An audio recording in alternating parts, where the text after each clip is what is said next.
আজ আলোচনা করব এমন এক সরীসৃপকে নিয়ে যা আগে প্রচুর পরিমাণে দেখা গেলেও বর্তমানে আইইউসিএন অনুযায়ী লেস্ট কনসার্ন হিসেবে তালিকাভুক্ত।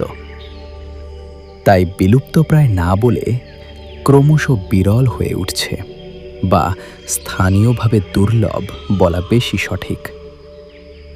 বর্ষার ভেজা সকালে পশ্চিমবঙ্গের বাঁকুড়ার শালপিয়ালের জঙ্গলে শুরু হয় এক রহস্যময় প্রাণীর নীরব জীবন। পাতার আড়ালে লুকিয়ে আছে ভারতীয় গিরগিটি, প্রকৃতির এক অসাধারণ ছদ্মবেশের শিল্পী। তার বৈজ্ঞানিক নাম চামিলিও জেইলানিকাস। গাছের ডাল ও ঝোপঝাড়ে ধীর গতিতে চলাফেরা করলেও শিকার ধরার সময় সে অবিশ্বাস্য দ্রুত।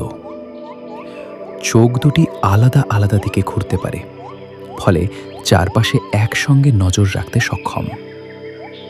কোনো ফড়িং, প্রজাপতি বা ছোট পোকামাকড় কাছে এলেই মুহূর্তের মধ্যে তার লম্বা আঠালো জিভ শিকারকে বন্দি করে ফেলে।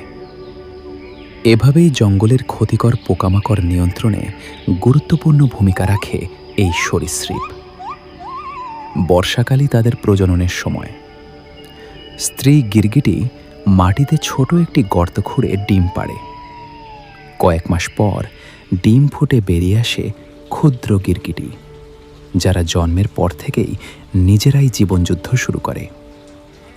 কিন্তু বন উজাড়, রাস্তা নির্মাণ, কীটনাশকের ব্যবহার এবং অবৈধভাবে ধরে নিয়ে যাওয়ার কারণে অনেক এলাকায় ভারতীয় গিরগিটির সংখ্যা কমে যাচ্ছে।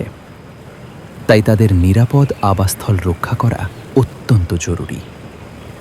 ভারতীয় বন্যপ্রাণী সুরক্ষা আইন এবং আন্তর্জাতিক বাণিজ্য নিয়ন্ত্রণের আওতায় এই প্রজাতি সুরক্ষিত।